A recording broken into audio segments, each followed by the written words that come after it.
Capital letter के, ठीक है, बहुत ही ज़्यादा महत्वपूर्ण होता है पहले कैपिटल लेटर। पहले हम जानेंगे कि कैपिटल लेटर का प्रयोग कहाँ कहाँ करते हैं, ठीक है, आराम से चीज़ों को पढ़ते हुए चलेंगे, 1% आपको कोई दिक्कत नहीं होगी स्टूडेंट, ठीक है।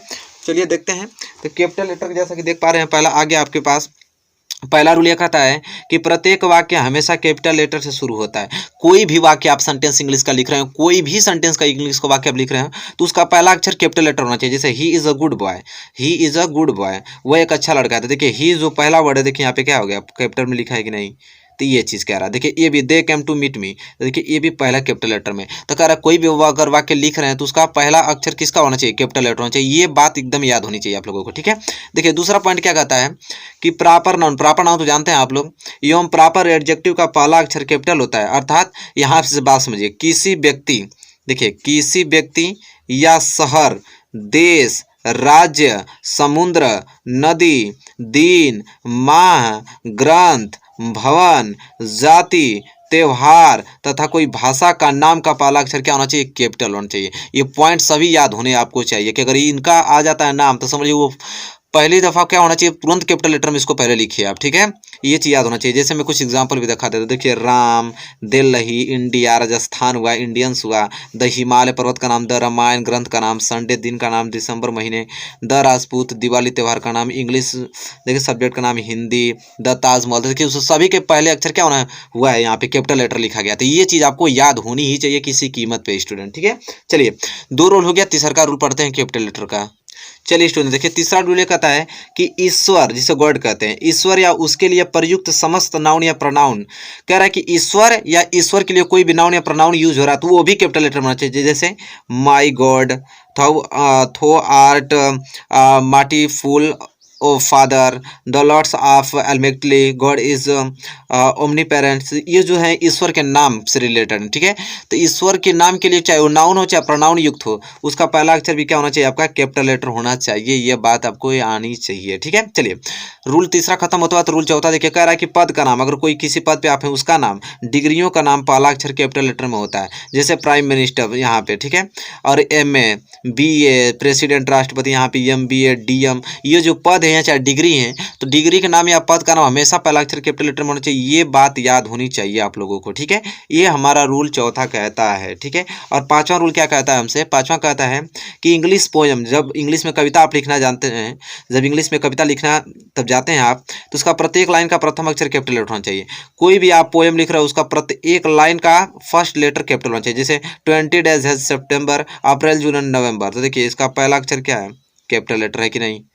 तो ये बात आपको याद होनी चाहिए, ठीक है। कोई भी पोएम, आप पोएम तो लिखने के लिए 4 नंबर का आता है इंग्लिश आपको पोएम, तो वही बात याद होनी चाहिए, उसका प्रत्येक लाइन का पहला अक्षर क्या होना चाहिए, कैपिटल लेटर होना चाहिए। ये बात ध्यान में रखते हुए चलिए रूल नंबर 6वां क्या कहता है हमसे कि प्रोनाउन कहीं भी जो आई सिंगल, सिर्फ आई में एडजेक्टिव क्या इंटरजेक्शन क्या है, देखिए ओ अगर सिंगल आता है तो इंटरजेक्शन और प्रोनाउन आई होता है, ठीक है। तो आई और वो कहीं सिंगल आ रहे हैं तो जब किसी वाक्य में अकेले आए, देखिए वही तो लिखा है, जब किसी वाक्य में अकेले आए तो हमेशा किसका कैपिटल लेटर में प्रयोग होता है, ठीक है, उसे कैपिटल लेटर में लिखते हैं। जैसे he is a letter than I, तो देखिए he is a letter than, अरे sorry, he is a tailor than I, sorry, he is a tailor than I. तो देखिए जो आई सिंगल वर्ड में यूज हुआ है तो कैपिटल लेटर में। जैसे ओ माई गॉड, तो यहाँ पे देखिए ओ जो है इंटरजेक्शन किसमें, कैपिटल लेटर में लिखा गया है। तो यही स्टूडेंट मैं समझाने की कोशिश कर रहा हूँ, ठीक है। तो ये रूल नंबर 6वां कह रहा है, ठीक है। अब रूल नंबर 7वां क्या कह रहा है, इस स्लिप में उसको देखते हैं, ठीक है। देखिए स्टूडेंट रूल नंबर 7वां क्या कहता है उसे समझिए आप लोग। रूल नंबर 7वां स्टूडेंट ये कहता है कि इन्वर्टेड कामा के अंदर के वाक्य का पहला अक्षर कैपिटल लेटर होता है। और कोई भी वाक्य अगर इन्वर्टेड कामा में आकर लिख रहे हैं तो उसका फर्स्ट लेटर आपका क्या होना चाहिए, कैपिटल लेटर में। जैसे ही सैड, वह कहा, सी विल गो टू मार्केट, ठीक है, वो मार्केट जाएगी, वो बाजार जाएगी। तो देख जैसा कि देख पा रहे इन्वर्टेड कामे में है ना, तो यहाँ पे पहला अक्षर क्या होना चाहिए, कैपिटल होना चाहिए। ये सभी बातें याद होनी चाहिए आपको, तभी आप वॉइसेस को सही कर पाएंगे आप लोग, ठीक है। चलिए स्टूडेंट तो ये रूल नंबर 7वां मालूम चल गया आप लोगों को, बहुत ही अच्छे से मालूम चल गया होगा। चलिए रूल नंबर 8वां क्या कहता है, रूल नंबर 8वां कहता है कि इनिशियल एवं एब्रिविएशन के लिए प्रयुक्त अक्षर कैपिटल लेटर होता है। जैसे हम लोग यहाँ पे एम के गांधी लिखते हैं, मुंशी करमचंद गांधी, SDO GM, यहाँ पे RMP लिखते हैं, तो यह सब कैपिटल लेटर में होना आपका चाहिए। इनिशियल एब्रिविएशन जो वर्ड होते हैं वो सभी कैपिटल लेटर में लिखे जाते हैं, ये चीज़ याद होना आपको चाहिए। चलिए रूल नंबर 9 क्या कहता है, रूल नंबर 9 क्या कहता है कि उपाधियों के नाम, देखिए उपाधियों के नाम, राजनीतिक दलों के नाम, समाचार पत्रों के नाम, मुख्य ऐतिहासिक घटनाओं के नाम, सार्वजनिक संस्थाओं के नाम, किताब के नाम, टाइटल हेडिंग के नाम का पहला अक्षर भी क्या होना चाहिए, कैपिटल लेटर होना चाहिए। ये सभी बातें आपको याद होनी चाहिए, ठीक है, इतनी बातें। जैसे कुछ एग्जाम्पल भी यहाँ पे कह रहा है कि Padma Bhushan, Congress, Bharatiya Janata Party, the Hindustan time, the first world war, the battle of Panipat, the general English book, a clever monkey, a visit to market park. तो ये जो वर्ड के पहले अक्षर हैं वो सभी क्या होने चाहिए, आपको कैपिटल होने चाहिए। देखिए जैसा कि आप देख पा रहे हैं, तो ये बात आपको याद होनी चाहिए, इतनी चीज़ें, ठीक है। चलिए ये रूल नंबर 9 कहता है। अब रूल नंबर 10वां पढ़ते हैं। देखिए रूल नंबर 10वां क्या कहता है स्टूडेंट, कोई दिक्कत नहीं होगा, सब आप अच्छे स्कोर करके आएंगे बोर्ड एग्जाम में। देखिए रूल नंबर 10वां कहता है कि अंग्रेजी में लिखे जाने वाले फर्स्ट या मिडिल एवं लास्ट नेम का पहला अक्षर कैपिटल लेटर होता है, ठीक है। जैसे यहाँ पे मैंने सुरेश चंद्र गुप्ता लिख दिया, तो यहाँ देखिए फर्स्ट लेटर भी क्या है, कैपिटल, और इसके मिडिल का भी फर्स्ट लेटर क्या है, कैपिटल, और थर्ड पोजीशन पर जो लेटर उसका भी फर्स्ट लेटर कैपिटल। जैसे वीर प्रताप राव, तो देखिए यहाँ पे भी कैपिटल ए भी, कैपिटल ए भी। या मनमोहन सिंह, ये भी कैपिटल ए भी। तो वही कराइए, अंग्रेजी में लिखे जाने वाले फर्स्ट मिडिल अगर 3 शब्दों से मिलकर अगर कोई वर्ड लिखा जा रहा है, ठीक है, तो समझ लीजिए कि पहला अक्षर उसके 100% कैपिटल लेटर होने चाहिए, ठीक है, ये बात।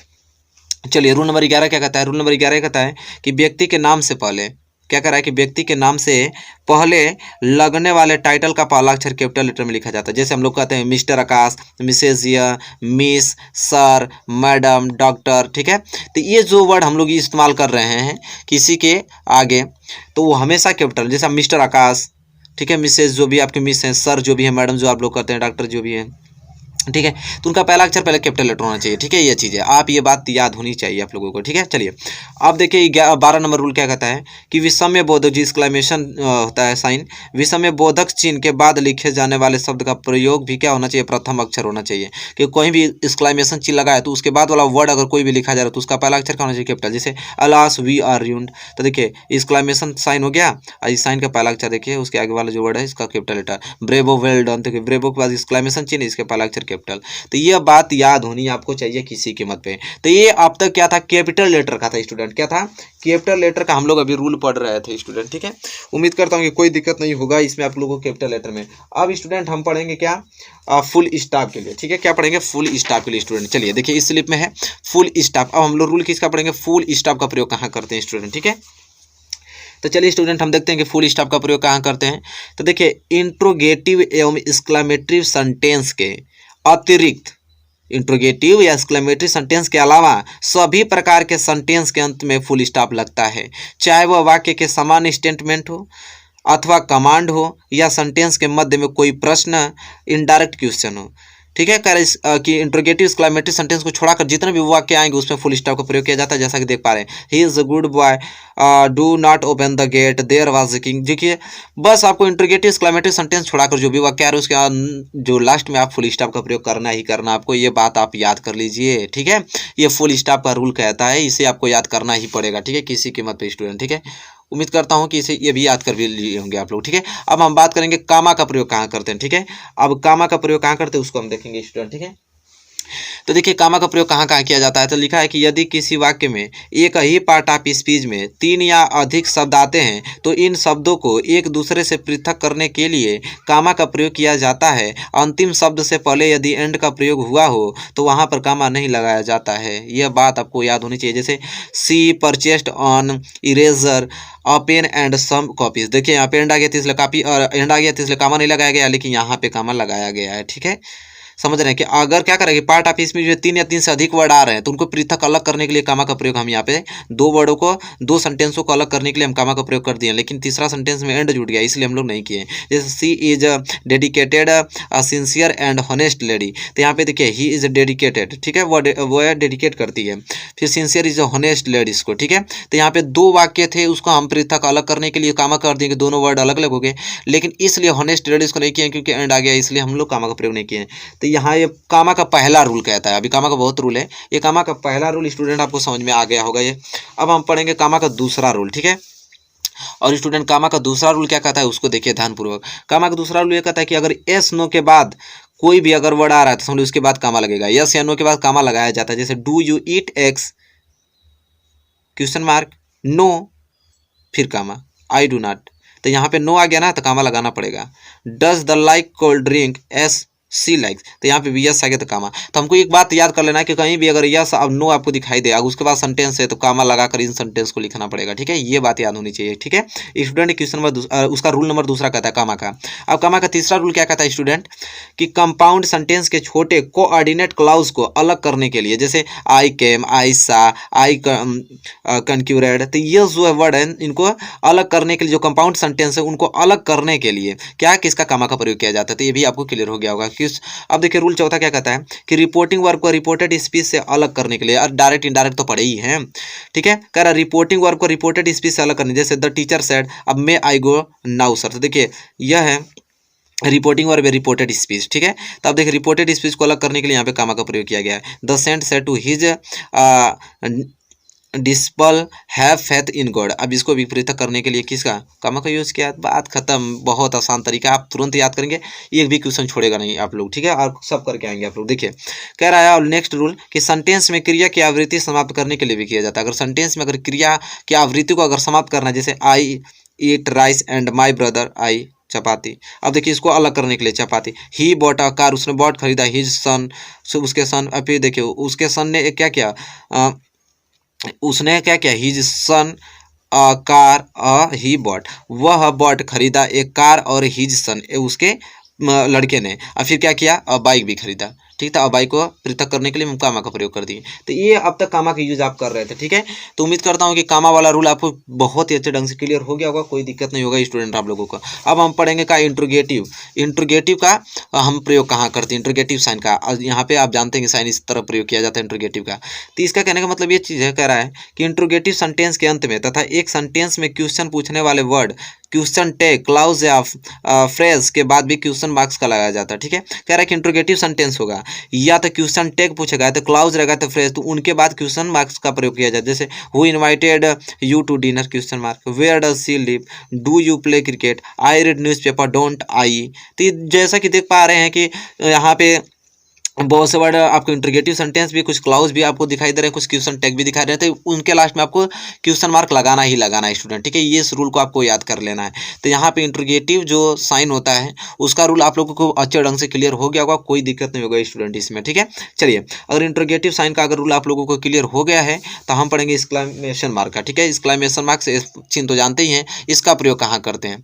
तो स्टूडेंट इसका रूल ये कहता है कि ऐसे सेंटेंस क्लाउज फ्रेज या सिंगल वर्ड जो अति आश्चर्य, अति दुख, अति प्रसन्नता, आदेश, प्रशंसा या कामना का भाव प्रकट करते हैं के बाद मार्क्स ऑफ एक्सक्लेमेशन का प्रयोग किया जाता है। कह रहा है कि ऐसे सेंटेंस या वो क्लाउज हो चाहे फ्रेज हो, चाहे वो सिंगल ही वर्ड क्यों ना हो, अगर आश्चर्य या दुख या प्रसन्न का आदेश या प्रसन्न का कामना करता हो अचानक, तो वहां पे किसका प्रयोग एक्सक्लेमेशन का चिन्ह किया जाता है। जैसे hurrah we have won the match, hurrah करते हैं ना आप लोग जब मैच जीत जाते हैं, कि अब मैच जीत जाते हैं तो क्या बोलते हैं हुर्रा, वहाँ अचानक से खुशी आने लगती है, तो हुर्रा की बात क्या लगाना पड़ेगा आपको exclamation, what is beautiful birds it it, कितनी सुंदर चिड़िया है, ठीक है। तो यहाँ पे जैसा कि देख पा रहे हैं एक्सक्लेमेशन के, कितनी सुंदर, आपको कोई चिड़िया अचानक आपको दिखाई दे रही है तो आप तुरंत कहें कितनी सुंदर चिड़िया है, तो वहाँ पे एक्सक्लेमेशन का चिन्ह जो अचानक प्रसन्न भावना अपने दिमाग में देता हो, ठीक है, तो ये एक्सक्लेमेशन मार्क से यहाँ लगाया जाता है, ठीक है। चलिए उम्मीद करता हूँ कि एक्सक्लेमेशन मार्क्स आपको क्लियर हो गया होगा। तो अब हम पढ़ेंगे क्या, इन्वर्टेड कामा का प्रयोग कहाँ करते हैं स्टूडेंट, ठीक है। अब देखिए इन्वर्टेड कामा का यूज़ कहाँ किया जाता है। तो अब देखिए यहाँ पे इन्वर्टेड कामा का प्रयोग डायरेक्ट नरेशन के रिपोर्टेड स्पीच को बंद करने के लिए निम्न प्रकार से किया जाता है। ही सेड, ये रिपोर्टिंग वर्ब होता है, ये रिपोर्टेड स्पीच होता है स्टूडेंट, इसको क्लोज करने के लिए इन्वर्टेड कामा का प्रयोग किया जाता है। ही सेड वह कहा, वेयर डू यू लिव, तुम कहाँ रहते हो, ठीक है। तो यहाँ पे इसको समाप्त करने के लिए हम inverted comma, she said to me I am going to market, वह मुझसे कहा, देखिए सी है ना तो लड़की है, वह मुझसे कही I am going to market, मैं बाजार जा रही हूँ। तो यह रिपोर्टेड जो स्पीच आपको दिखाई दे रहा है, इसको इन्वर्टेड कामा में क्लोज कर, इस मतलब इन्वर्टेड और रिपोर्टिंग स्पीच को क्लोज करने के लिए इन्वर्टेड कामा का प्रयोग किया जा रहा है। तो डायरेक्ट इनडायरेक्ट तो पढ़ेंगे, तुरंत इसको रूल को पकड़ लेंगे कि इन्वर्टेड कामा का प्रयोग कहाँ किया जाता है। इससे बाहर एक क्वेश्चन आएगा, बस इसी के अंतर्गत आएगा, बस आप रूल जानते रहेंगे तुरंत कर देंगे फटाफट। चलिए अब लास्ट पढ़ते हैं एपोस्ट्रोफी का प्रयोग, ठीक है। एपोस्ट्रोफी का यूज कहाँ किया जाता है स्टूडेंट, ठीक है। तो देखिए एपोस्ट्रोफी का यूज कहाँ किया जाता है स्टूडेंट, कि संबंध दर्शाने के लिए एपोस्ट्रोफी का प्रयोग किया जाता है। संबंध दर्शाने के लिए एपोस्ट्रोफी का प्रयोग किया जाता है, जैसे I live in boys hostel, ठीक है। मतलब यह लड़का कहाँ रहता है? हॉस्टल में। मतलब इस लड़का का संबंध कहाँ है? हॉस्टल से है, ठीक है। इट इज़ राम पेन, यह पेन किसकी है? राम की। तो मतलब इस पेन का संबंध किससे है? राम से। तो वही कह रहा है कि संबंध दर्शाने के लिए अपॉस्ट्रोफी का प्रयोग किया जाता है स्टूडेंट, ठीक है। अब यहाँ तक मैंने पंक्चुएशन के सारे रूल आप लोगों को क्लियर कर दिया, 1% आपको दिक्कत नहीं होगी स्टूडेंट, ठीक है। ये सारे रूल को आपको लिख कर याद कर लेना है और पंक्चुएशन के क्वेश्चन 100% आप क्लियर सही करके आएंगे, मेरा वादा है आपसे, ठीक है। तो अब हम बात करेंगे प्रीपोजिशन को लेकर, ठीक है। तो देखिए प्रीपोजिशन बहुत ही मैंने बेसिक से लेकर हाई लेवल तक बताऊंगा, ठीक है। बेसिक पहले क्लियर करूंगा, फिर इसके बाद क्वेश्चन कराऊंगा।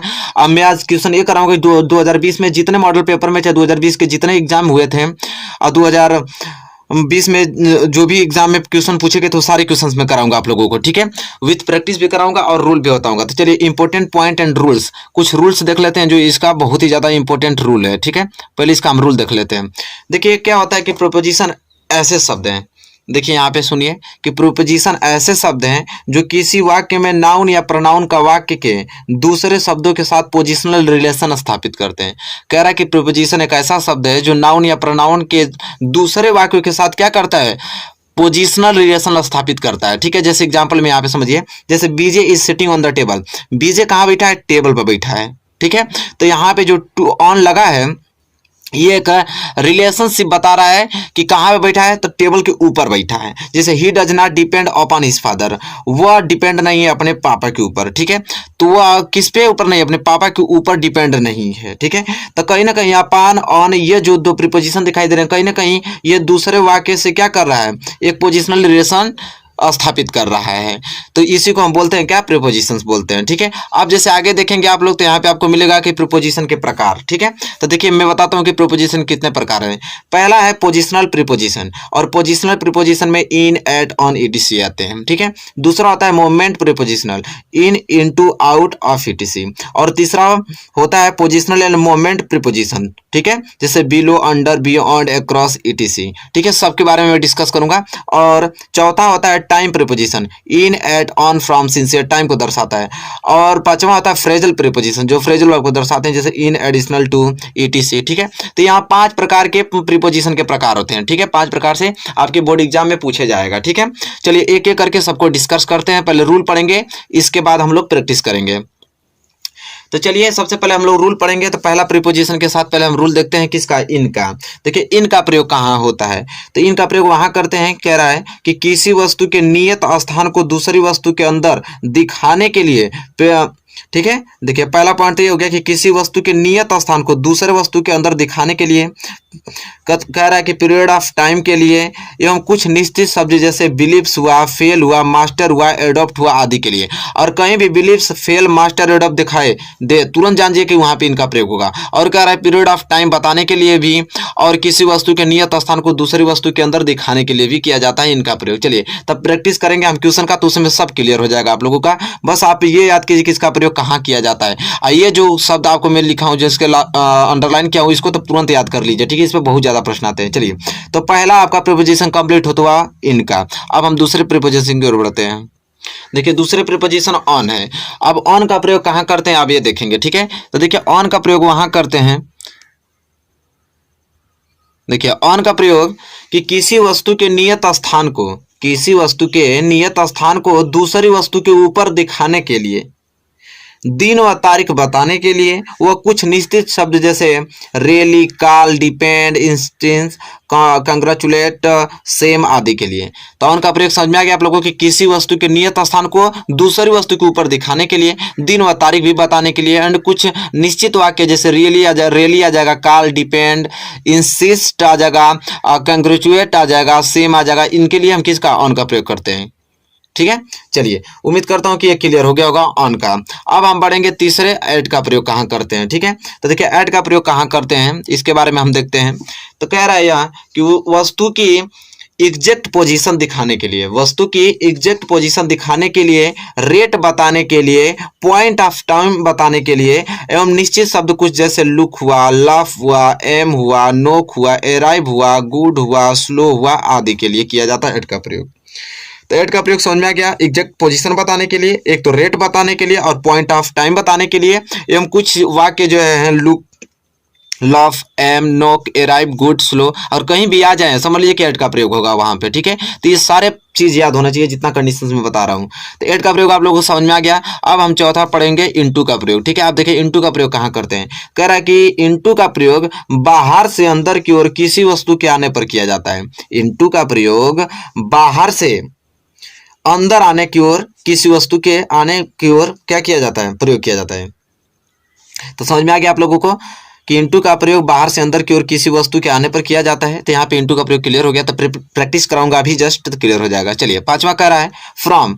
अब देखिए फ्रॉम का प्रयोग कह रहा है चेंज ऑफ प्लेस। अगर आप प्लेस को चेंज करते हो तो कह रहा है चेंज ऑफ प्लेस को दिखाने हेतु, फॉर्म्स में हुए परिवर्तन को दिखाने हेतु निश्चित शब्द जैसे यहाँ पे एक्सक्लूड, मेड, स्केप्ड, पार्टेड और डिफर, इन वाक्यों के साथ भी फ्रॉम का प्रयोग किया जाता है, ठीक है। तो चलिए आपको समझ में आ गया होगा कि चेंज ऑफ प्लेस को और फॉर्म में हुए परिवर्तन को दिखाने के लिए ये जो निश्चित शब्द आपको दिखाई दे रहे हैं इनके साथ किया जाता है फ्रॉम का प्रयोग। चलिए और फ्रॉम का प्रयोग क्लियर हो गया हो तो हम बढ़े फॉर के प्रयोग और प्रैक्टिस भी करेंगे हम लोग। देखिए फॉर का प्रयोग कहाँ किया जाता है। कह रहा है period of time. Period of time को दिखाने हेतु, रेसिप्रोकेशन दिखाने हेतु निश्चित शब्द जैसे start, wish, look, hope, care, काल आदि के साथ किया जाता है, ठीक है। तो ये जो मैं निश्चित शब्द दिखा रहा हूँ इसको तो याद होना ही चाहिए, और पीरियड ऑफ टाइम भी दिखाने के लिए और रेसिप्रोकेशन दिखाने के लिए भी किया जाता है फॉर का प्रयोग। चलिए फॉर का प्रयोग अगर क्लियर हो गया हो तो हम नेक्स्ट प्रीपोजिशन और बढ़ चलते हैं। और नेक्स्ट प्रीपोजिशन आपका आ गया सातवां ऑफ। अब ऑफ का प्रयोग कहाँ करते हैं।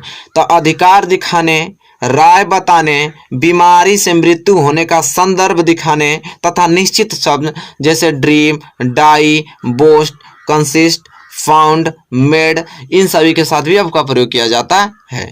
तो दोस्तों ऑफ का प्रयोग में कोई दिक्कत नहीं। अधिकार दिखाने, राय बताने, बीमारी से मृत्यु होने का संदर्भ दिखाने तथा निश्चित शब्द dream, die, boast, consist, found, made के साथ ऑफ का प्रयोग किया जाता है, ठीक है। क्लियर हो गया होगा। नोट आप लोग कर लीजिए और इसे याद कर लीजिए, एक भी क्वेश्चन आप लोगों का छूटेगा नहीं, ठीक है। आठवां देखिए टू का प्रयोग कहाँ किया जाता है। तो चेंज ऑफ प्लेस को बताने के लिए कंपैरेटिव डिग्री के एडजेक्टिव जैसे सुपेरियर, जूनियर आदि के साथ, और कुछ निश्चित शब्द जैसे आपके एग्री, अटेंड और कंट्रीब्यूट, बिलोंग आदि के साथ भी टू का प्रयोग किया जाता है। तो बहुत ही आसान शब्दों में मैंने लिख दिया हूँ टू का प्रयोग कहाँ किया जाता है, ठीक है। तो आप इसको लिख कर याद कर सकते हैं टू का प्रयोग कहाँ किया जाता है। चलिए टू का प्रीपोजिशन हो गया तो हम नेक्स्ट प्रीपोजिशन बढ़ते हैं नाइन्थ। और ओवर का प्रयोग कहाँ किया जाता है। देखिए ओवर का प्रयोग कहाँ किया जाता है। तो कह रहा है किसी ऊंची चीज की अवस्था बताने के लिए, किसी ऊंची चीज की अवस्था बताने के लिए जो स्पर्श में न हो, निश्चित शब्द के लिए भी किया जाता है जैसे कमांड, इन्फ्लुएंस, कंट्रोल, डिस्प्यूट, ठीक है। तो ओवर का प्रयोग क्या कर रहा है कि किसी ऊंची चीज की अवस्था बताने के लिए जो स्पर्श में न हो वहां प्रयोग किया जाता है। और कुछ निश्चित शब्द जैसे कमांड, इन्फ्लुएंस, कंट्रोल, डिस्प्यूट, इन शब्दों के लिए भी हम ओवर का प्रयोग कर सकते हैं, ठीक है। तो देखिए यहाँ पे नाइन्थ प्रीपोजिशन आपको क्लियर होता है। लास्ट प्रीपोजिशन पढ़ेंगे, इसके बाद हम लोग प्रैक्टिस करेंगे, ठीक है। और दसवां आपका अबाउट है, ठीक है। आप अबाउट का प्रयोग कहाँ करते हैं। तो कह रहा है यहाँ पे अबाउट का प्रयोग ओपिनियन बताने के लिए, पहली बात कहाँ, ओपिनियन बताने के लिए, इंफॉर्मेशन के लिए और निकट भविष्य में होने वाले काम की संभावना हेतु, और निश्चित शब्द कुछ एनेक्सियस, कैरियस, कंप्लेन, इंफॉर्मेशन आदि के साथ। तो ओपिनियन बताने के लिए अबाउट का प्रयोग, इंफॉर्मेशन बताने के लिए जो निकट समय में भविष्य में होने वाले होते हैं उसके लिए अबाउट का प्रयोग किया जाता है। और कुछ निश्चित शब्द जैसे एनेक्सियस, कैरियस, कंप्लेन, इंफॉर्मेशन आदि के साथ भी हम अबाउट का प्रयोग करते हैं। तो बस यही टोटल 10 आप में पूछेगा बोर्ड एग्जाम में, ठीक है। इससे बाहर एक क्वेश्चन नहीं आने वाले। अगर 10 तैयार है तो आप 100% उन क्वेश्चनों को, प्रीपोजिशन को सही करके आएंगे। अगर आप ये 200 क्लियर हो गया तो हम प्रैक्टिस सेट भी कर लेते हैं ताकि आपको कंसेप्ट क्लियर हो सके। देखिए तो हम लोग करेंगे question asked in board exam, वो क्वेश्चन करेंगे जो बोर्ड एग्जाम में पहले पूछा गया है, ठीक है। देखिए क्वेश्चन आपसे देगा कि choose the correct preposition from the following list and fill in the blanks in the sentence given there under. कह रहा है कि कोई चूज कीजिए एक एग्जैक्ट प्रीपोजिशन और फिल कीजिए उसमें जो फिल इन द ब्लैंक्स दिया है। चलिए 2020 ऑल सेट करेंगे, 2020 में जितने क्वेश्चन पूछे गए हैं, ठीक है, उन सारे क्वेश्चनों को करने की कोशिश करते हैं। चलिए देखिए पहला क्वेश्चन आ गया, कह रहा है कि the ring is made dot dot dot gold. आप भराएगा कि ऑन भराएगा कि इन भराएगा। तो अभी जस्ट यहाँ पे देखिए, अभी मैंने बताया है आप लोगों को बहुत ही कम शब्दों कि ऑफ का प्रयोग कहाँ करते हैं। तो जहाँ dream, died, boast, consist, found, made, यहाँ पे क्या क्या मेड, मैंने बताया था कि अगर मेड आ जाए तो तुरंत समझ लीजिए कि ऑफ का प्रयोग होगा, ठीक है। और यहाँ पे देख भी रहे हैं कि मेड आ गया, तो मेड आ गया तो मेड किया गया, अब तो ऑफ ही भरा जाएगा, ठीक है, तो यहाँ पे क्या हो जाएगा of. The ring is made of gold, मतलब रिंग बनती है किनकी, सोने की बनती है। ठीक है, तो देखिए वेरी सिंपल, मेड से ऑफ भर दिया आप लोग। ठीक है, बहुत ही आसान तरीके से समझ में आ गया होगा आप लोगों के क्वेश्चन। ठीक है, अब हम दूसरा क्वेश्चन देखेंगे। चलिए, अब दूसरा क्वेश्चन कह रहा है कि everyone laughed dot dot dot him, at भराएगा कि ऑन भराएगा कि फार। तो जैसा कि देख पा रहे हैं, बहुत मैंने अच्छे ढंग से बताया था कि एट का प्रयोग कहाँ होगा। मैंने बताया था कि लाफ का अगर लाफ आ जाता है, चाहे वो फर्स्ट हो चाहे सेकंड हो थर्ड फॉर्म, अगर लाफ आ जाता है समझिए एट का प्रयोग होगा ही होगा। ठीक है, तो यहाँ अगर ये बात आपको मालूम रहेगा तुरंत करके आएंगे, छोड़ देंगे, एक भी क्वेश्चन ऐसा नहीं कि छोड़ के आएंगे आप लोग। देखिए एवरीवन लाफ्ड आ गया, एट भरना ही भरना है हमको, बात खत्म। तो यहाँ पे एट का प्रयोग होगा। बताइए आपको समझ में आ रहा है ना? बिल्कुल समझ में आएगा, एक भी क्वेश्चन आपको छूटने वाले नहीं। अब हम तीसरे क्वेश्चन की ओर बढ़ चलते हैं। चलिए देखिए, अब नेक्स्ट है क्वेश्चन कि द कैट जंप। आप ये सोचिए द कैट जंप, जो बिल्ली जंप करती है टेबल के ऊपर, तो क्या होगा, अपान टेबल। ठीक है, ऑन मतलब भी ऊपर होता है, अपान होता है। ऑन मतलब वहां पे कि जो चीज स्थिर हो, और अपान का प्रयोग वहां करते हैं कि वहां ऊपर तो हो लेकिन हलचल करती हो। जैसे अगर मैं यहाँ पे पेन अगर रख देता हूँ तो ये स्थिर है पेन, तो यहाँ पे ऑन का प्रयोग कर सकता हूँ। लेकिन यहाँ पे बिल्ली जंप कर रही है, मतलब कार्य कर रही है वहां पे, तो इसलिए अपान का प्रयोग किया जाएगा। ठीक है, तो यहाँ पे हम लोग क्या भरेंगे, अपान भरेंगे। ठीक है, तो वेरी सिंपल है, आप लोग को ऑन और अपान में अंतर समझ में आ गया होगा, कोई दिक्कत नहीं होगा आप लोगों को। चलिए देखिए नेक्स्ट क्वेश्चन देख सकते हैं कि what is time, what is time your watch, तुम्हारे घड़ी में क्या समय हो रहा है। तो व्हाट इज टाइम, अब बाई यहाँ पर होगा, क्या होगा, बाई का प्रयोग होगा कि तुम्हारे घड़ी के द्वारा क्या समय हो रहा है, तुम्हारे घड़ी के द्वारा क्या समय हो रहा है। ठीक है, इसलिए बाई का प्रयोग होगा। ठीक है, अब हम बढ़ेंगे अगले क्वेश्चन की ओर, क्वेश्चन नंबर 5वें की ओर। चलिए देखिए पांचवा क्वेश्चन देखते हैं, कह रहा है कि we are proud dot dot dot our country. अभी इन भरा होगा कि आप भरा के किएट। मैंने बताया था दोस्तों आपके प्रयोग में कि अधिकार दिखाने के लिए किसका प्रयोग किया जाता है, आप का प्रयोग। मुझे पूरा अधिकार है भाई, मैं अपने देश पे कह सकता हूँ कि मैं अपने देश पे क्या कर सकता हूँ, गर्व कर सकता हूँ, हमें अपने देश पे गर्व है। तो we are proud of our country. ठीक है, यहाँ पे आपका प्रयोग कर सकता हूँ क्योंकि पूरा अधिकार है, मैं अपने देश पे गर्व करता हूँ। ठीक है, जैसे यहाँ पे भी question I am proud of, यहाँ पे भी प्राउड ऑफ, कभी भी प्राउड आज समझिए को आपका प्रयोग होता है। ठीक है, क्योंकि देखिए आपका प्रयोग अधिकार दिखाने के लिए होता है। देखिए मेरे मतलब मेरे ही मान लीजिए मेरा ही कोई भी आपका, आप ही किसी के पुत्र हो तो आपके पापा का पूरा अधिकार आप पे कि आपके पापा कह सकते हैं कि I am proud of my son, मैं बहुत गर्व करता हूँ अपने सन पे, अपने बेटे पे। ठीक है, तो आपका प्रयोग अधिकार दिखाने के लिए भी किया जाता है, प्राउड के बाद भी आपका प्रयोग किया जाता है ये भी। तो देखिए इस प्रकार अगर आप प्रीपोजिशन पढ़े हैं, जितना मैं पढ़ाया अगर उस तरह याद रहेगा तो कोई भी क्वेश्चन छोड़ के नहीं आएंगे, सब क्वेश्चन करके आएंगे। ठीक है, देखिए सम इम्पोर्टेंट एप्लीकेशन में यहाँ पे लिखा हूँ, तो सम इम्पोर्टेंट एप्लीकेशन, इन एप्लीकेशनों को हम लोग ध्यानपूर्वक देखेंगे। देखिए पहला एप्लीकेशन जो है उसको आप नोट कीजिए हमारे साथ में। तो पहला एप्लीकेशन दोस्तों ये है, write an application to the principal of your college requesting him to grant you leave for a week to attend your sister marriage. Do not write your name and roll number. कह रहा है कि एक application लिखिए आप अपने principal को कि आप अपने बहन की शादी में अटेंड हो रहे हैं और आपको वहाँ पे छुट्टी चाहिए। ठीक है, अगर do not write your name, अपना नाम नहीं लिखना है या नहीं तो अपना रोल नंबर लिखना है। ठीक है, बहुत ज़्यादा इंपॉर्टेंट है। तो चलिए देखिए मैं बताता हूँ किस प्रकार आप लिखेंगे। तो आंसर में आप लिखेंगे कि द प्रिंसिपल, अब देखिए जो जिस कॉलेज से आप बिलोंग करते हैं वो कॉलेज का नाम लिखना पड़ेगा। द प्रिंसिपल के बाद KBS इंटर कॉलेज गाजीपुर, हम लोग गाजीपुर से बिलोंग करते हैं तो मैं अपने स्कूल जो पढ़ा था हाई स्कूल इंटर उसका नाम लिख दिया हूँ। आप जो उसमें पढ़ते हो आप उसका नाम लिख दीजिए। ठीक है, जिस डेट को लिख रहे हैं उस डेट को लिख दीजिए।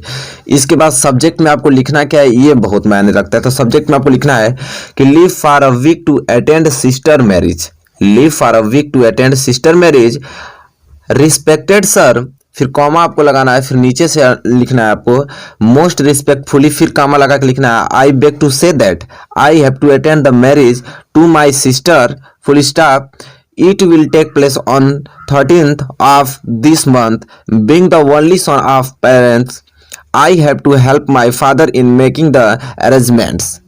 फिर आपको लिखना है therefore I request you to kindly grant me leave from 12th December to 15th December. देखिए जो भी चल रहा हो डेट आप उसको पूरा नहीं लिखना है, XX लिख सकते हैं।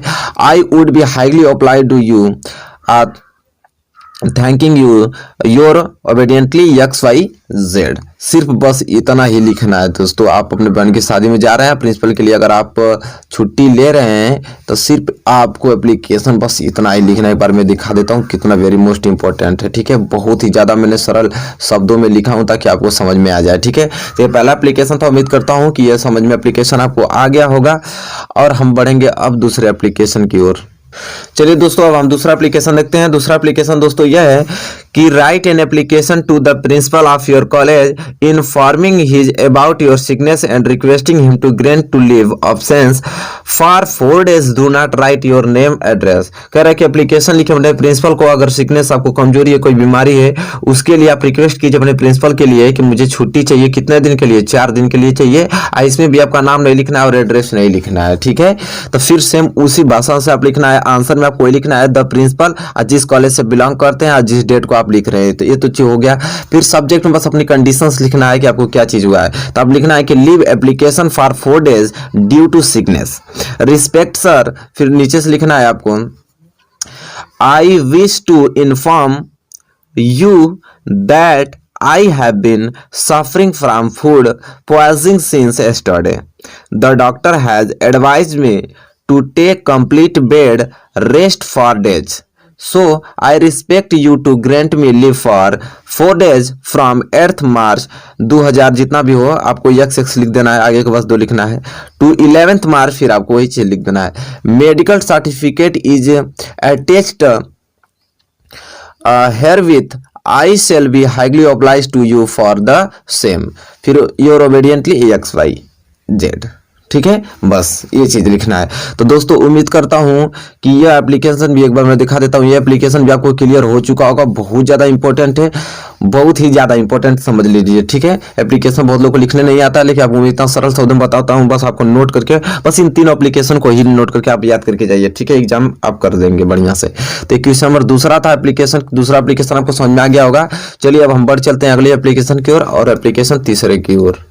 चलिए दोस्तों, अब हम एप्लीकेशन तीसरा देखते हैं। देखिए बहुत मोस्ट इंपॉर्टेंट एप्लीकेशन तीसरा है। इन तीनों एप्लीकेशनों को आपको तैयार करके जाना है। किसी के मत पे आप देखिए तीसरा एप्लीकेशन क्या कहता है, इसको हम लोग समझते हैं। तो तीसरा एप्लीकेशन ये कहता है कि write an application to the principal of your college requesting him to grant you week leave as your father is hospitalise. Do not write your name roll number. कर एप्लीकेशन लिखे अपने प्रिंसिपल को, अपने college के जो principal उनको application लिखिए कि आपके फादर हॉस्पिटल में भर्ती हैं और वहाँ आपको लीव चाहिए, छुट्टी चाहिए, कुछ वीक के लिए, कुछ सप्ताह के लिए आपको छुट्टी चाहिए। अगर do not write your name, अपना नाम नहीं लिखना है, नहीं तो रोल नंबर लिखना है आपको। तो सेम उसी चीज कैटेगरी से आपको लिखना है। एक जान जाएंगे तो पूरा लिख लेंगे आप। तो आंसर में पहले तो द प्रिंसिपल आपको लिखना है, कॉलेज का नाम लिखना है, जिस डेट को लिखना है, ठीक है। तो ये चीज तो आपको करना है। सब्जेक्ट हेडिंग डालना है, बस कंडीशंस को फॉलो करना है। क्या चीज है कंडीशन में, तो लिखना है आपको कंडीशन में यहाँ पे कि leave for 4 days to look after my father and mother. Respected sir, फिर आपको लिखना है नीचे से कि मोस्ट रिस्पेक्टफुली, फिर कामा देखे, I wish to request you to grant me leave for 5 days since my mother is suffering from fever. My father has gone out of station and there is nobody is to look after her. The doctor has advise her complete bed rest, so I have to be home to take care of her. I assure you that I would make up for the loss of my studies by coordinating with my classmates and the teacher. I will highly oblige to you. Thanking you, your obediently XYZ। ठीक है। तो आपको इस प्रकार से आपको application लिखना है। अगर आपके कोई मदर या फादर कोई भी अगर हॉस्पिटल में भर्ती हो, अगर आपको छुट्टी चाहिए तो अपने टीचर को एप्लीकेशन, जो प्रिंसिपल हैं तो उनको एप्लीकेशन इस ढंग से आप लिखेंगे तो आप उनका आपको छुट्टी मिल जाएगी अच्छी ढंग से, और पेपर में लिखेंगे तो फुल मार्क्स भी मिल जाएगा आपको, ठीक है। तो ये जो 3 एप्लीकेशन में डिस्कस किया हुआ, जैसा कि आप देख पा रहे हैं 3 एप्लीकेशन में जो डिस्कस किया हुआ वेरी मोस्ट इंपॉर्टेंट एप्लीकेशन है। इन एप्लीकेशन को आपको किसी कीमत पे तैयार करके जाना है एग्जाम हॉल में, ठीक है। चलिए दोस्तों, हम बात करते हैं इस वीडियो में एक्टिव वॉइस और पैसिव वॉइस के बारे में। सबसे पहले हम देखेंगे वॉइस के बारे में, ठीक है। वॉइस मतलब होता है वाच्य। देखिए वाच्य 2 प्रकार का होता है, एक एक्टिव वॉइस जिसे कृत वाच्य कहते हैं और एक पैसिव वॉइस होता है जिसे हम वाच्य वाक्य कहते हैं। बात समझ में आई आप लोगों को। जो वॉइस होता है वाच्य, वो दो प्रकार का होता है, एक एक्टिव वॉइस एक पैसिव वॉइस होता है। यहाँ तो क्लियर हो गया। अब हम देखेंगे कि एक्टिव वॉइस की परिभाषा क्या होता है। एक्टिव वॉइस क्या कहता है कि जब वाक्य में कर्ता मतलब सब्जेक्ट, जब वाक्य में सब्जेक्ट वर्ब और ऑब्जेक्ट के द्वारा एक अर्थपूर्ण अर्थ मिलता है तो उसे हम एक्टिव वॉइस कहते हैं। अर्थात एक्टिव वॉइस में कर्ता क्रिया कर्म तीनों का होना अति आवश्यक है। मतलब कहने का मतलब दोस्तों ये है कि एक्टिव वॉइस में जब भी कोई भी सेंटेंस आप ले लीजिए, उसमें अगर सब्जेक्ट है, वर्ब है और ऑब्जेक्ट है और उनसे मिलने से जो सेंटेंस बन रहा है, एक सेंसुएटिक सेंटेंस बन रहा है जिसका अर्थ निकल पाए, ठीक है, उसे हम बोलते हैं एक्टिव वॉइस। और एक्टिव वॉइस में इन तीनों का होना, सब्जेक्ट वर्ब और ऑब्जेक्ट तीनों का होना अति आवश्यक है। अगर तीनों में से कोई भी एक नहीं रहेगा तो समझिए एक्टिव वॉइस नहीं, उसका पैसिव वॉइस बनाया नहीं जा सकता है, ठीक है। तो ये चीज़ आप ध्यान में रखनी है आप लोगों को बात, ठीक है। उम्मीद करता हूँ कि एक्टिव वॉइस क्लियर हो चुका होगा आप लोगों को। अब पैसिव वॉइस क्या कहता है, देखिए पैसिव वॉइस ये कहता है कि जब कोई काम किसी के द्वारा किया जाता है, रेलगाड़ी बस एरोप्लेन को छोड़कर, उसे हम पैसिव वॉइस कहते हैं, ठीक है। मतलब पैसिव वॉइस उसे कहते हैं कि कोई भी काम किसी के द्वारा किया जा सकता है, लेकिन बस रेलगाड़ी बस एरोप्लेन को छोड़कर अगर कोई कार्य किया जा रहा है तो पैसिव वॉइस कहते हैं, ठीक है। तो एक्टिव वॉइस पैसिव वॉइस आपको क्लियर हो चुका होगा दोस्तों। उम्मीद करता हूँ कि अब आप बात करेंगे बनाने के नियम। अब देखिए आप बनाने के कुछ नियम है जो पॉइंट आपको नोट करना है किसी कीमत पे, ठीक है। तो बनाने के नियम में पहला पॉइंट ये है कि दिए गए एक्टिव वॉइस के ऑब्जेक्ट को सब्जेक्ट बदल देते हैं। मतलब कहने का मतलब ये है कि जो एक्टिव वॉइस का ऑब्जेक्ट रहेगा वो पैसिव वॉइस का सब्जेक्ट बन जाता है। जो एक्टिव वॉइस का आपका ऑब्जेक्ट रहेगा उसे पैसिव वॉइस बनाएंगे तो उस ऑब्जेक्ट को, जब पैसिव वॉइस बनाएंगे तो उस ऑब्जेक्ट को हम सब्जेक्ट में बदल देते हैं, ठीक है। कहने का मतलब यह है। दूसरा पॉइंट ये करा है कि दिए गए एक्टिव वॉइस के सब्जेक्ट को ऑब्जेक्ट बदल देते हैं। बस वही चीज़ है कि दिए गए जो एक्टिव वॉइस के सब्जेक्ट रहेगा वो पैसिव वॉइस में ऑब्जेक्ट बन जाएगा और एक्टिव वॉइस का जो ऑब्जेक्ट होगा वह पैसिव वॉइस में सब्जेक्ट बन जाएगा, ठीक है। बस दोनों चेंज हो जाएगा, ठीक है। तीसरा पॉइंट ये चीज़ है कि पैसिव वॉइस में हमेशा बाई और थर्ड फॉर्म का प्रयोग करते हैं। जब पैसिव वॉइस बनाएंगे उसका तो हमेशा बाई लगता है और वर्ब का कौन सा फॉर्म लगता है तो थर्ड फॉर्म हमेशा लगता है, ठीक है। तो यह 3 नियम है इसके क्या करने के, बनाने के नियम है, ठीक है। उम्मीद करता हूँ कि आपको क्लियर हो चुका होगा बनाने के नियम भी यहाँ पे। अब हम बात करते हैं, यह लिस्ट देखिए यहाँ पे चेंज आपको दिया है, ये चीज़ें आपको क्लियर होनी चाहिए। चेंज जैसे अगर आई रहेगा तो आई का मी हम कर देंगे, ठीक है। जैसे आई का हो जाएगा मी, यू का हो जाएगा यू, वी का अस हो जाता है, ही का हिम हो जाता है, सी का हर हो जाता है, दे का देम हो जाता है, हु का बाई हुम हो जाएगा और नाम का नेम ही रहेगा। आप ये फिलहाल उतारिए, मैं अभी जब सेंटेंस कराऊंगा इसका एक्टिव वॉइस पैसिव बनाऊंगा सब क्लियर हो जाएगा आप लोगों को, ठीक है।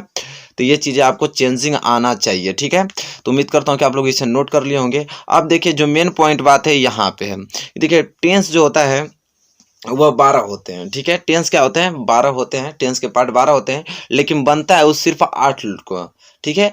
8 का बनता है और कौन कौन सा बनता है मैं नोट करा देता हूँ, यही हमको 8 पढ़ना है। प्रेजेंट इंडेफिनिट टेंस का, प्रेजेंट कंटिन्यूअस टेंस का, प्रेजेंट परफेक्ट टेंस का, ठीक है। इसके बाद पास्ट इंडेफिनिट का, पास्ट कंटिन्यूअस का, पास्ट परफेक्ट का। इसके बाद फ्यूचर का 2 बनता है, फ्यूचर इंडेफिनिट और फ्यूचर परफेक्ट टेंस। तो इन 8 का अगर आप पढ़ लेते हैं तो एक्टिव वॉइस पैसिव वॉइस पूर्ण रूप से आपका खत्म हो जाएगा, फिर कोई वीडियो कोई कुछ देखने की जरूरत नहीं होगी, ठीक है। तो उम्मीद करता हूँ कि आपको ये क्लियर हो चुका होगा। और दोस्तों इस वीडियो में हम बात करने वाले हैं पहले कि प्रेजेंट इंडेफिनिट टेंस बहुत ही अच्छे ढंग से पूरा क्लियर हो जाएगा आप लोगों को, ठीक है। तो चलिए वीडियो स्टार्ट करते हैं और प्रेजेंट इंडेफिनिट टेंस हेडिंग डाल लीजिए और समझने की कोशिश कीजिएगा। तो देखिए दोस्तों पहला हेडिंग यहाँ पे लिखा है प्रेजेंट इंडेफिनिट टेंस, ठीक है। प्रेजेंट इंडेफिनिट टेंस लिखा है, यहाँ पे इसका रूल लिखे हूँ, रूल है एक्टिव वॉइस, ठीक है। एक्टिव वॉइस का रूल देखिए, प्रेजेंट इंडेफिनिट टेंस में भी पॉजिटिव आता है, निगेटिव आता है, इंट्रोगेटिव आता है, डबल इंट्रोगेटिव आता है। तो पहले हम लोग पॉजिटिव का पढ़ेंगे, ठीक है। रूल सही था, ऐसा कभी यूट्यूब चैनल पर आपको देखे नहीं होंगे, ठीक है। इतना विवरण से मैं लिखा हूँ इन चीज़ों को ताकि आपको अच्छे ढंग से समझ में आ जाएगा। प्रेजेंट इंडेफिनिट टेंस का यह पॉजिटिव है और पॉजिटिव का रूल है, और भी रूल किसका है, एक्टिव वॉइस का। तो एक्टिव वॉइस का रूल ये होता है प्रेजेंट इंडेफिनिट टेंस के पॉजिटिव का कि सब्जेक्ट प्लस वर्ब का फर्स्ट फॉर्म प्लस यस या यस प्लस सब्जेक्ट। आप लोग प्रेजेंट इंडेफिनिट टेंस का पॉजिटिव का रूल तो जानते होंगे, यही होता है सब्जेक्ट प्लस वर्ब का फर्स्ट फॉर्म प्लस यस या यस प्लस सब्जेक्ट।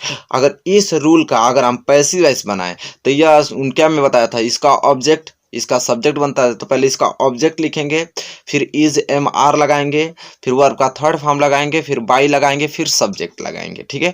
तो ये एक्टिव वॉइस का रूल है प्रेजेंट इंडेफिनिट टेंस का पॉजिटिव का, और यह पैसिव वॉइस का रूल है प्रेजेंट इंडेफिनिट टेंस पॉजिटिव का। अगर इस रूल पे आपको देगा कोई भी सेंटेंस तो आपको इसी रूल पे बनाना है, ठीक है। कैसे देखिए, यहाँ पे सब्जेक्ट दिया है जैसे एक्टिव वॉइस आई, फिर वर्ब का फर्स्ट फॉर्म दिया रीड, फिर देखिए यस या यस इसने लिए लगा है क्योंकि ये देखिए आई है, ठीक ठीक है, प्लूरल है, इसलिए यस या यस नहीं लगा था। आई रीड इंग्लिश, तो ये हमको मालूम चल गया कि क्या है, एक्टिव वॉइस है और भी प्रेजेंट टेंस का पॉजिटिव का इस रूल पे है। अब हमें क्या करना है कि इस सेंटेंस को मुझे इस रूल पे बनाना है, तो मुझे ऑब्जेक्ट लिखना पड़ेगा। तो इसमें ऑब्जेक्ट क्या है, इंग्लिश, तो इंग्लिश सबसे पहले इंग्लिश लिखेंगे, फिर इज एम आर लगेगा, तो इंग्लिश आपका सिंगुलर है इसलिए इज लगेगा, तो इंग्लिश इज, फिर वर्ब का थर्ड फॉर्म, तो रीड का थर्ड फॉर्म रीड ही होता है, तो इंग्लिश इज रीड, और फिर इसके बाद क्या लगा है, देखिए बाई, तो बाई, और फिर सब्जेक्ट, इसका सब्जेक्ट लास्ट में हो जाएगा, तो सब्जेक्ट इसका था आई, तो मैं क्या बताया था चेंजिंग का, आई का क्या हो जाता है, मी हो जाता है, तो इंग्लिश इज रीड बाई मी।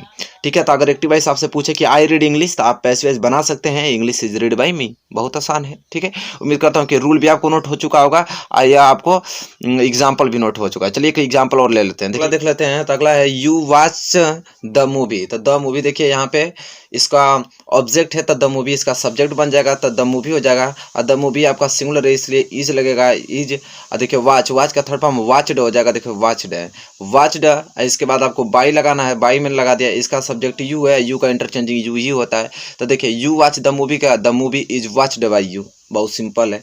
तो ये पॉजिटिव आपको क्लियर हो चुका होगा दोस्तों। ठीक है, अब हम बात करेंगे इसके निगेटिव वाले। ठीक है, तो निगेटिव नकारात्मक, तो देखिए प्रेजेंट इंडिफिनिट टेंस का निगेटिव का रूल क्या होता है, आप लोग टेंस पढ़े हुए तो जानते ही होंगे लोग कि एक्टिव वॉइस का रूल यही होता है कि सब्जेक्ट इसके बाद डू या डज, सब्जेक्ट फिर डू या डज, फिर नॉट, फिर वर्ब का फर्स्ट फॉर्म प्लस सब्जेक्ट, यही लगता है।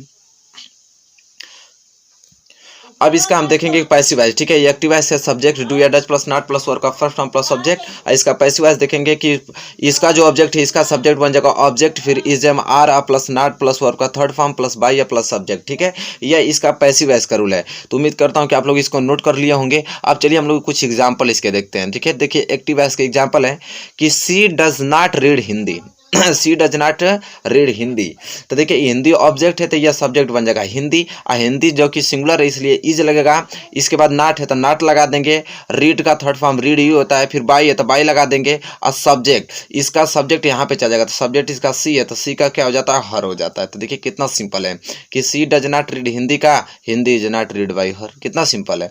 तो एक्टिव वॉइस पैसिव वॉइस इसका बन गया। अब हम दूसरे एग्जाम्पल के बारे में बात कर लेते हैं। दूसरा एग्जाम्पल यहाँ पे यह है कि they do not win the toss, यह प्रेजेंट इंडेफिनिट टेंस का निगेटिव है, they do not win the toss. अब इसका पैसिव वॉइस बनाएंगे तो द टॉस इसका ऑब्जेक्ट है तो द टॉस सब्जेक्ट हो जाएगा, द टॉस सिंगुलर इसलिए इज लग गया, नॉट है तो नॉट उतार देंगे, विन का थर्ड फॉर्म वन होता है। ठीक है, बाई लगा देंगे, और जो ये दे है, दे का क्या हो जाएगा, दे। देखिए कितना सिंपल है, बस आपको ये रूल याद होना चाहिए बस। ठीक है, यह रूल याद है आप पूरा बना देंगे।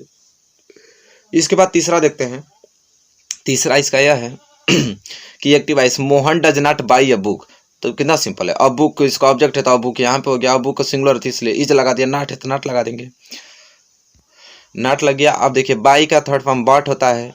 ठीक है, फिर बाई मैंने लगा दिया, इसका देखिए सब्जेक्ट यहाँ पे चला जाएगा, तो क्या मोहन, मोहन नेम में क्या होता है, नेम का नेम ही होता है तो मोहन हो जाएगा, तो Mohan does not by a book हो जाएगा, book is not but by Mohan. तो देखिए निगेटिव था, तो यह दोनों इसका रूल था, इस रूल पे दिया रहता है, हम पैसिव वॉइस इस रूल पे बनाते हैं, तो ये सब इसी का एग्जाम्पल है। ठीक है, तो निगेटिव भी आपको रूल उतार लीजिएगा, एग्जाम्पल उतार लीजिएगा। उम्मीद करता हूँ कि निगेटिव भी आपको समझ में आ गया होगा। आप चलिए बढ़ चलते हैं इंट्रोगेटिव की ओर। देखिए अब इसका इंट्रोगेटिव है, इंट्रोगेटिव का देखिए रूल उतार लीजिए। तो इंट्रोगेटिव का एक्टिव वॉइस का रूल होता है कि डू या डज सबसे पहले लगता है, फिर सब्जेक्ट लगता है, फिर नॉट रहेगा तो ठीक है, नहीं रहेगा तो फिर कोई बात नहीं, तो नॉट फिर का first form plus subject plus question mark. अगर इस रूल पे अगर आ जाए एक्टिव वॉइस, तो पैसिव वॉइस किस रूल पे बनाएंगे, तो यहाँ पे सबसे पहले इज एम आर लगाएंगे, इज एम आर फिर ऑब्जेक्ट लगाएंगे, फिर नॉट लगाएंगे, फिर वर्ब का थर्ड फॉर्म लगाएंगे, फिर बाय लगाएंगे, फिर सब्जेक्ट लगाएंगे, फिर क्वेश्चन मार्क लगाएंगे। ठीक है, तो ये इंट्रोगेटिव का, ये एक्टिव वॉइस का रूल है या पैसिव वॉइस का रूल है। अब इससे एग्जाम्पल देख लेते हैं। तो एक्टिव वॉइस आपसे इस प्रकार पूछेगा कि do they play a match, do they play a match, तो आप देखिए अ मैच, यहाँ पे देखिए अ मैच, अब मैच मतलब ये रखिएगा, यहाँ पे देखिए डू या डज पहले लगता था, देखिए डू या डज पहले लगा इसमें, अब हम लोग इज एम आर लगाएंगे, तो इज एम आर किसके अनुसार लगता है, ऑब्जेक्ट के अनुसार। ठीक है, तो ऑब्जेक्ट यहाँ पे क्या है, अ मैच, तो अ मैच आपका सिंगुलर है इसलिए मैं इज लगाऊंगा, फिर ऑब्जेक्ट लगाऊंगा अ मैच, फिर नॉट नहीं है तो छोड़ देंगे, फिर वर्ब का थर्ड फॉर्म प्ले का क्या हो जाएगा, प्लेड, फिर बाई है तो बाई लगा देंगे, सब्जेक्ट, सब्जेक्ट इसका दे का क्या हो जाएगा, देम हो जाएगा, फिर क्वेश्चन मार्क लगेगा। कितना सिंपल है। ठीक है, फिर देखिए एक एग्जांपल और देख लेते हैं। डू यू रीड कंप्यूटर, तो देखिए डू यू रीड कंप्यूटर पहले इज एम आर लगाना है ऑब्जेक्ट के अनुसार, ऑब्जेक्ट क्या हमारा यू, यू हमारा क्या सेकंड पर्सन है। ठीक है, तो यहाँ पे यू के लिए क्या लगेगा, यहाँ पे देखिए sorry, do you read computer, computer यहाँ पे ना है, कंप्यूटर यहाँ पे हमको देख पा रहे हैं कि सिंगुलर है, इसलिए हमारा क्या लगेगा, इज लगेगा। ठीक है, इसके बाद आपका क्या लगता है, ऑब्जेक्ट, तो ऑब्जेक्ट हमारा क्या है, कंप्यूटर है। नॉट नहीं है तो छोड़ देंगे। वर्ब का थर्ड फॉर्म, रीड के क्या होता है, रीड। फिर बाय है तो क्या लगाएंगे, बाय। इसका सब्जेक्ट जो यू है, यू का यू ही होता है, फिर क्वेश्चन मार्क। कितना सिंपल। तो डू यू रीड कंप्यूटर, तो is computer read by you, बात खत्म। ठीक है, तो यह था किसके, इंट्रोगेटिव के लिए। अब यह लास्ट इसका देख लीजिए, डबल इंट्रोगेटिव, बस प्रेजेंट टेंस पूर्ण से खत्म। अब इसके अलावा कुछ पढ़ाया ही नहीं जाता है, प्रेजेंट टेंस पे कुछ है ही नहीं कि पढ़ाया जाए। अब देखिए डबल इंट्रोगेटिव का एक्टिव वॉइस का रूल उतारिए। WH पहले लगेगा, फिर डू या डज लगेगा, फिर सब्जेक्ट लगेगा, फिर नॉट लगेगा, फिर वर्ब का first form plus object plus question mark. इस रूल पे आएगा, तो इस रूल पे पैसिव वॉइस कैसे बनाएंगे, जो WH वर्ड इसमें दिया रहेगा वही WH वर्ड इसमें भी उतार देंगे। फिर डू या डज की जगह इसमें हम इज एमआर लगाएंगे, उसका सब्जेक्ट इसका ऑब्जेक्ट बन जाएगा। फिर इसका वर्ब का फर्स्ट फॉर्म रहेगा, इसमें तो वर्ब का थर्ड फॉर्म लगेगा, फिर बाय लगेगा, फिर इसका ऑब्जेक्ट इसका सब्जेक्ट बन जाएगा, फिर क्वेश्चन मार्क, बात खत्म। एग्जाम्पल देखिए कि Y do you not drink the milk, तो वाई है तो वाई उतार देंगे। अब लगेगा इज हमारा ऑब्जेक्ट के अनुसार, ऑब्जेक्ट हमारा क्या है यहाँ पे, द मिल्क, मिल्क सिंगुलर है इसलिए इज लगेगा, तो वाई इज, फिर ऑब्जेक्ट द मिल्क, फिर नॉट है तो नॉट लगाएंगे, ड्रिंक का थर्ड फॉर्म ड्रंक हो जाएगा, फिर बाई लगा देंगे, इसका सब्जेक्ट इसका यहाँ पे ऑब्जेक्ट बन जाएगा, तो यू का क्या हो जाएगा, यू, फिर क्वेश्चन मार्क। तो why do you not drink the milk, तो why is the milk not drunk by you. ठीक है, सिंपल। फिर देखिए एक एग्जाम्पल और देख लीजिए, when do we read English, देखिए when do we read English, तो अब देखिए व्हेन को व्हेन उतार देंगे। ठीक है, अब जैसा कि मैं देख पा रहा हूँ इंग्लिश सिंगुलर इसलिए मैं इज लगाया, फिर ऑब्जेक्ट इंग्लिश से उतार दिया, रीड का थर्ड फॉर्म रीड हो गया, फिर बाई हो गया, और वी का क्या हो जाता है, अस हो जाता है, सिंपल, बात खत्म। फिर देखिए एक्टिव वॉइस एक एग्जाम्पल, लास्ट एग्जाम्पल देख लीजिए, हु प्लग द फ्लावर, तो मैंने क्या बताया था, हु का बाई हुम आगे ही हो जाता है, हु अगर कभी भी आता है तो बाई हुम आगे लिख देंगे। फिर देखिए यहाँ पे फ्लावर्स आपका प्लूरल है इसलिए मैं आर लगाऊंगा, और फिर ऑब्जेक्ट द फ्लावर उतार दूंगा, प्लग का प्लग्ड हो जाएगा, क्वेश्चन मार्क। तो दोस्तों ये था आपका प्रेजेंट इंडेफिनिट टेंस। इस वीडियो में पूर्ण रूप से समाप्त होता हुआ, वो भी रूल के साथ। रूल मैंने बताया, एक्टिव वॉइस का पैसिव वॉइस का भी रूल मैंने बताया, एग्जाम्पल भी, इससे बेहतर कुछ नहीं हो सकता है। ठीक है, आप बस बढ़िया से नोट करके अपना नोट्स तैयार कर लीजिए और क्लियर कर लीजिए। दोस्तों उम्मीद करता हूँ वीडियो आपको अच्छा लगा होगा, तो प्लीज़ लाइक कीजिएगा और ज़्यादा से ज़्यादा शेयर कीजिएगा। चैनल पर नए हैं प्लीज़ चैनल को सब्सक्राइब कीजिएगा। तब तक के लिए दोस्तों धन्यवाद, मिलेंगे नेक्स्ट वीडियो में।